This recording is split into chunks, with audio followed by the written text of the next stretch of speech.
이제 배광식 목사님 총회장 되셔서 감사하고, 우리 동기 중에서 총회장이 두 번째로 나왔다는 것 감사하고, 울산 대암교회 심무하시는 배광식 목사님 그발 감가에서 이런 제목으로 말씀을 전하시겠습니다.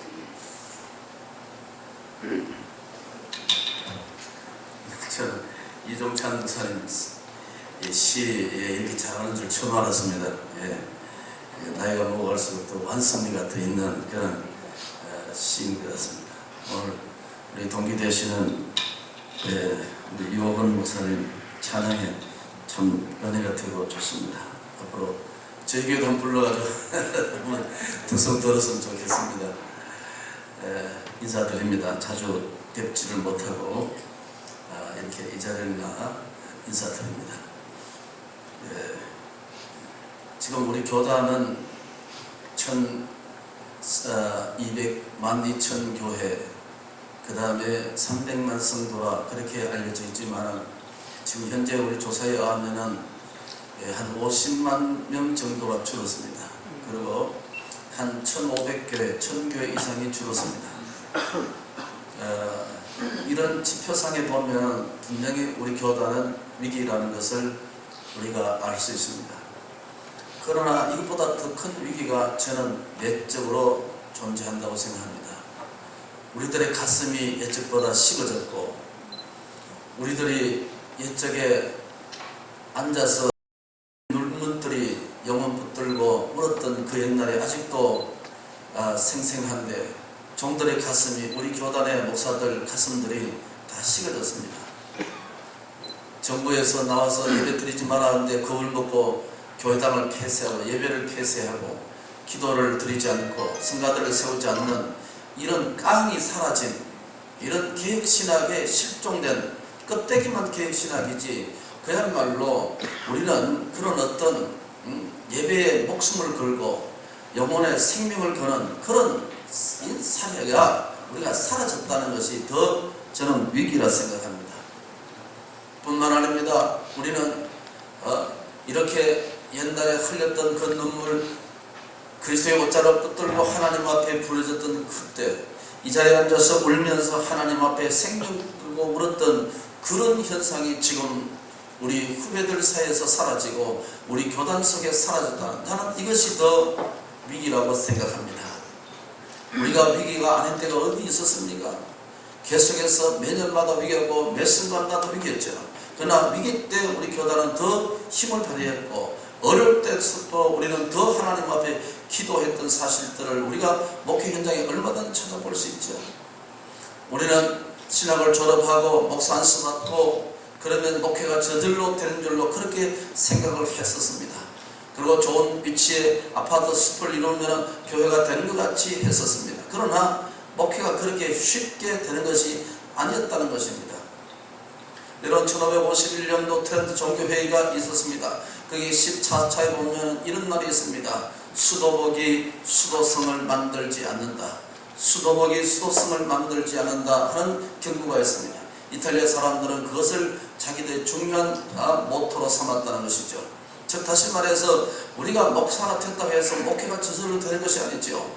그게 상하는 삶이 있고, 그게 뜨거운 눈물이 있고, 그게 생명을 위해서 우리가 헌신하실 때 우리가 비로소 그게 목회가 된다는 그런 말씀이 아니겠습니까? 그래서 라비토 난파일 모나코, 라비토 난파일 모나코, 수도복이 수도성을 만들지 않는다. 우리가 자연적으로 목회가 되는 것이 아니라 그만큼 이렇게 목회하는 것은 눈물과 땀이 있기 때문에 오늘 우리가 이 자리에 앉아있고 그 옛날을 회상하면서 하나님 앞에 감사 고백하지 않습니까? 그런데 오늘 우리 교단에서는 이런 것이 점차 사라집니다. 여러분, 도대체 개혁신학이 무엇입니까? 개혁신학이 생명신학이 아닙니까? 신학의 교회를 살리지 못한다면 무슨 소용이 있습니까? 상아탑 속에 있는 신학, 그건 신학이 아닌 것입니다. 개혁신학은 우리 영혼을 끊임없이 채권하고 우리의 갈 길을 제시하고 목사에게 서서 좌표를 제시하는 그런 신학이 개혁신학이 아닙니까? 이런 개혁신학이 우리 충신 속에, 신학대사 교수들 속에 사라진 것을 안타깝게 여긴 것입니다. 데이비드 윌슨은 이런 말을 했습니다. 미국의 유명한 신학자죠. 그리스도 없는 그리스도 설교. 마케팅에 물든 교회, 이벤트에 물든 교회, 이것을 가지고 교인들이 기뻐하고 즐거워하면 그것이 목회인 줄로 알았던 우리 지난날의 모습들인 것입니다. 그게 십자가 사라지고 우리의 머리부터 발끝까지 피 끓는 그리스도의 생명의 신학이 사라진 그것이 오늘 우리 교단에 맴면이 흐르고 있다는 말, 그것이 위기가 아니겠습니까? 오늘 우리가 시대와 하나님의 부르심은 맞물려가죠.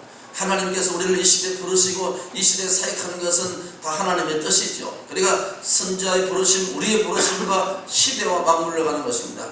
우리가 보통 선지자를 구분할 때 포로 전 선지자, 포로 중 선지자, 포로 후 선지자 이렇게 구분하죠. 그럼 오늘 여기서 에스겔은 30살 먹을 때 하나님 부르심 받았으니까 포로 중 선지자가 되겠죠. 이게 30살 먹은 청년이 포로 중에 하나님의 부름을 받았습니다. 그러니까 시대가 가장 어려울 때 하나님 부름 받았습니다. 그러니까 지도자에 실망하고 교회에 실망하고 자기 자신에게 실망했을 때 하나님이 이 에스겔을 불렀다는 것입니다. 우리가 가장 실망하는 이 시대입니다. 사람들은 우리가 우리 자신에게 실망하고 이 세속화, 이 시대의 세속화에 우리가 실망하지 않습니까? 그러나 실망만 하는 것이 아니라 이 속에 우리가 어떻게 하나님의 뜻을 발견하느냐가 대단히 중요한 것입니다.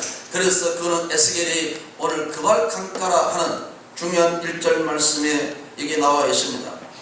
그는 30살에 부름받았을 때 그는 그발 강가에서 하늘이 열리며 그랬습니다. 여러분, 강가에 서 있는데 그냥 하늘의 문이 열렸습니까?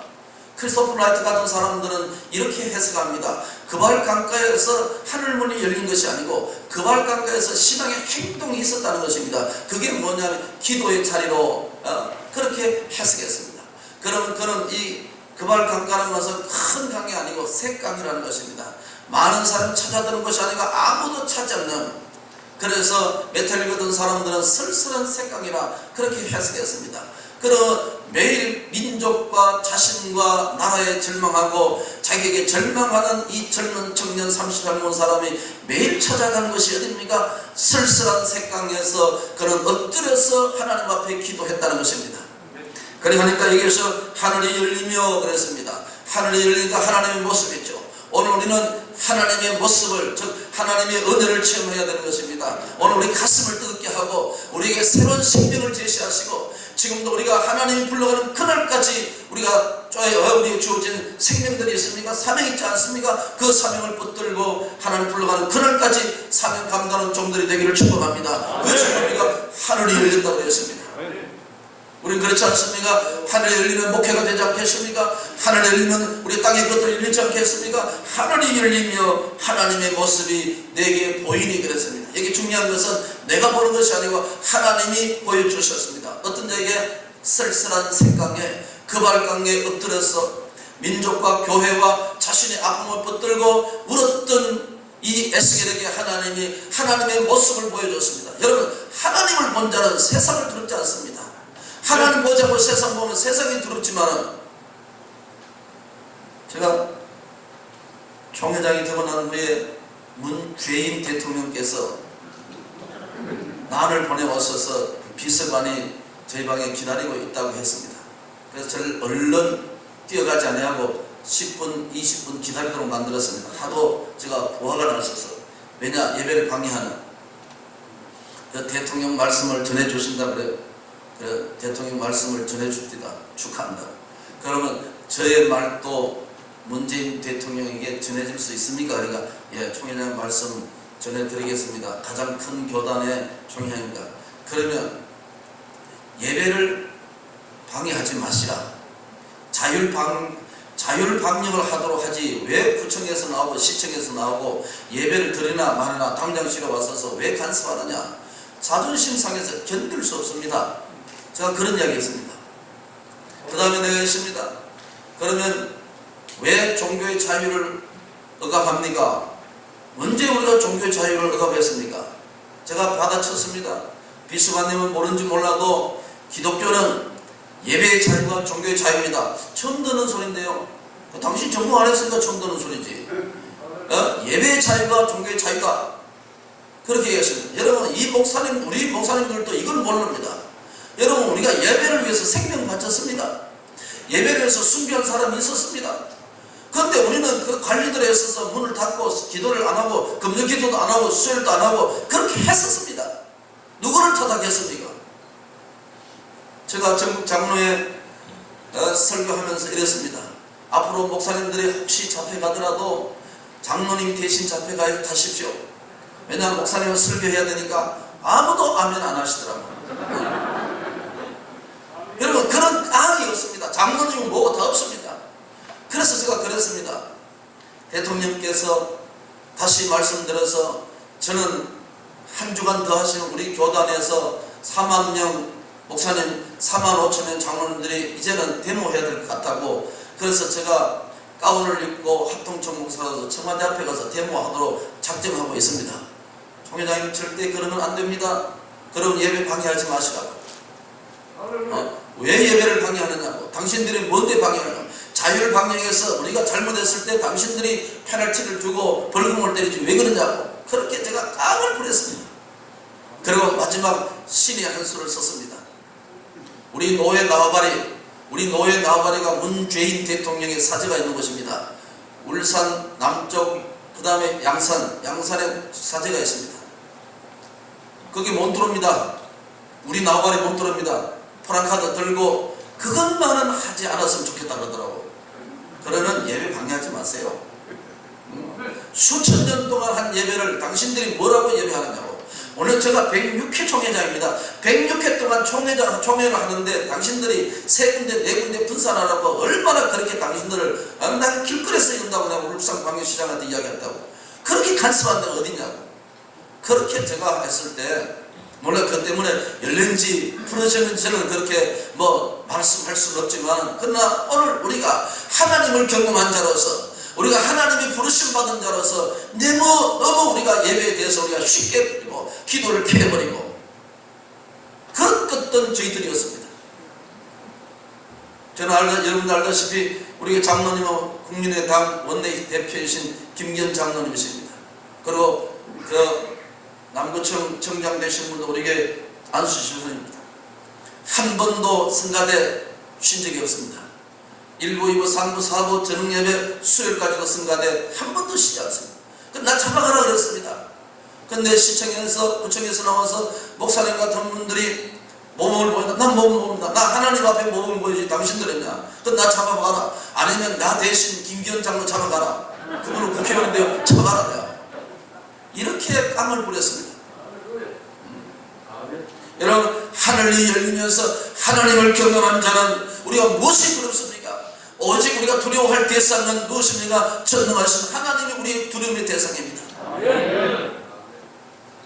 이렇게 말씀하셨습니다. 갈대한 땅 그발 강가에서 여호와의 말씀이 부시에다 에식에 특별히 임하고 여호와의 권능이 하늘을 열리고 하나님 모습을 보냈습니다. 그리고 하나님의 말씀이 임했습니다. 그리고 권능이 임했습니다. 우리 개혁의 성령론은 무엇입니까? 말씀과 성령은 더불어 역사하죠. 그러니까 성령이 역사하신 것은 말씀이 역사하시죠. 그래서 하나님 말씀이 특별히 임하니까 권능이 임했습니다. 오늘 우리가 무엇이 권능입니까? 우리가 하나님 뜻대로 목회하는 것이 권능입니다. 오늘 우리 자신을 이기는 것이 권능입니다. 우리가 늘 전쟁 속에 있는데 가장 큰 적은 우리 자신이죠. 우리 자신입니다. 우리 장로님도 아니고 권사님도 아니고 안수심사님도 아니에요. 우리 자신이 가장 큰 그게 바로 우리의 주적입니다. 주적. 오늘 사자와 같이 상결자를 찾는 그것이 우리의 주적입니다. 목회도 우리 장목사님은 26년 됐습니다. 저는 27년 됐습니다.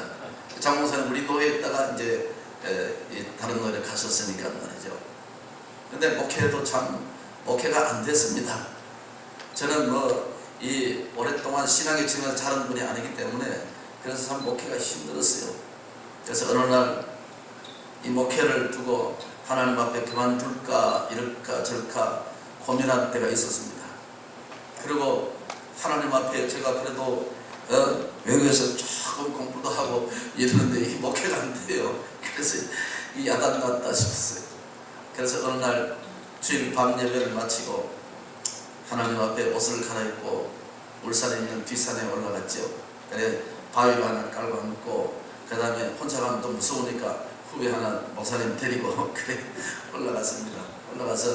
올라가는 시간 내려가시면 되고 하나님 앞에 부르짖기를 16년, 지금 16년 됐습니다. 주일 밤만 되면 올라가면 2시간, 3시간 앉으면 눈물이 나오고 하나님 앞에 내 자신이 보여지게 되고 그때부터 몸이가 목회가 되는 것입니다. 하나님이 닫을 자를 닫고 앉힐 자를 앉고 갈 자를 가게 하시고 꺾을 자를 꺾게 하시는 그걸 통해서 이것이 이제 진짜 목회구나 이렇게 하는 중에 이제 벌써 저도 은퇴의 날짜가 다가와 버렸습니다. 오늘 얘기했습니다. 그발 강가에서 에스겔의 기도의 모습이 그의 인생을 열었고 그의 수많은 자기 동족들이 바벨론 잡혀있는 백성들에게 하나님을 소개하고 하나님의 뜻을 전했던 사람이 그발 강가였습니다. 여러분과 에스라서 8장 11절과 12절 말씀에 보시면 에스라가 하나님 앞에 자기 민족을 위해서 기도했습니다. 그리고 민족에서 기도하고 난 후에 그 다음에 없습니다. 그런데 우리가 아는 대로 느헤미야와 에스라는 동시대의 사람 아니겠어요? 그런데 느헤미야가 매일 찾아가는 강가가 어디입니까? 아하와 강가였습니다. 에스라는 매일 찾아가는 아하와 강가였습니다. 그런데 느헤미야 8장에서 내가 수문학 광장에서 학사에서나 나무강단에 서서 말씀을 읽을 때 수문학 광장의 백성들이 울면서 나타났죠. 그거 도대체 어디에서 그렇게 나왔을까? 에스라서 8장 때문에 그렇습니다. 우리가 하나님 앞에 엎드리고 우리가 하나님 앞에 울고 생명 붙들고 우리가 엎드릴 그곳에서 하나님의 생명의 역사가 있는구나. 옛마음대로 천국은 걸어서 가는 길 아니고 무릎으로 가는 나라라고 그랬습니다. 우리가 울 때 웃을 수가 있고 우리가 진정으로 우는 것이 이겨서 웃는 것이고 그래서 섰을 때고 웃을 수가 있는 것이고 우리가 많이 울어야 성도들이 웃을 수 있지 않겠습니까? 그것이 바로 저는 목회가 아니겠나. 그것이 어디입니까? 아하와 강가 에스라고 그발 강가였습니다. 우리가 잘 아는 대로 여러분 창세기 32장에 보시면 야곱 강변에서 야곱이 하나님 앞에 기도했죠. 그 강어머니가 야곱 강변이었습니다. 강가였습니다. 우리가 성주순례 가면 낮에는 덥지만 밤에는 추워서 영하로 떨어집니다. 견딜 수 없는 것이죠. 그곳에서 그는 하루 종일 밤새껏 생명 걸고 기도하니까 자기 문제가 형의 문제가 해결되지 않습니까? 우리는 많은 문제 중에서 그발 강가에서 아하와 강가에서 그 다음에 우리가 야곱 강가에서 우리의 강가는 어디냐는 것입니다. 하나님 우리를 불러가는 그날까지 비록 우리가 은퇴했고 사역 찍었다 할지라도 그러나 민족을 위해서 우리 70세 동기들을 위해서 우리 교단을 위해서 끊임없이 기도할 때 하나님은 우리의 사명을 감당한 생명을 살려주시는 그 사명을 감당한 주의 종들 아니겠습니까? 다시 한번 얘기해서 30째 넷째 달 초다새에 내가 그발 강가에서 사로잡힌 자 중에 있을 때 그는 혼란이었습니다. 사로잡힌 중에 있을 때 오늘 어려울 때 우리는 엎드린 것입니다. 시대가 어려울 때 엎드린 것입니다. 교회가 어렵습니다. 교회가 찌그러들고 우리 지난 주일에 보니까 우리 교인들이 상당히 많이 결석을 했습니다. 그래 전부 다 비대면 예배 드렸어요. 100몇십 가정이 비대면 예배 드렸어요. 이제 이것이 계속된다면 교회는 완전히 찌그러들 것입니다. 견딜 수 없는 것이죠. 자존심도 상하고 하나님께서 왜 이런 시련을 주고 영혼들 2년 3년 동안 교회 안 나온 사람 과연 그 사람들이 코로나 끝나도 교회 나오겠습니까? 이런 시련 앞에서 우리는 다시 한번 엎드려야 되고 다시 한번 그발 강가에 찾아가야 되고 다시 우리가 아하와 강가에 찾아야 되고 우리는 야곱 강변에서 하나님 앞에 흘릴 눈물이 있어야 되고 지금도 우리가 생명 붙들고 지금도 사명 붙들고 하나님 앞에 부르짖는 우리 동기들 되기를 예수의 이름으로 축복합니다. 하나님 아버지 존경하고 사랑하는 우리 동기들 우리 사모님들 만날 수 있고 축복하심을 감사합니다. 우리가 비록 이제 은퇴 나이가 됐고 은퇴하시고 또 우리가 연세가 드셔서 행동이 자유롭지 못하지만 그러나 우리 가슴은 언제나 따뜻해지게 하시고 사명으로 충만케 하시고 하나님 우리를 부르심에 대해서 흘릴 눈물이 아직도 남아있게 하시고 그러한 옷자를 붙들고 하나님 앞에 부르짖자 우리 교단을 살고 생명을 신하고 개인 신앙을 살릴 수 있는 그런 저희들 되도록 성령께서 함께 하옵소서. 남은 시간도 은혜되고 행복한 시간 즐거운 시간 되도록 성신께서 함께해 주시옵소서. 예수님의 이름으로 기도하옵나이다.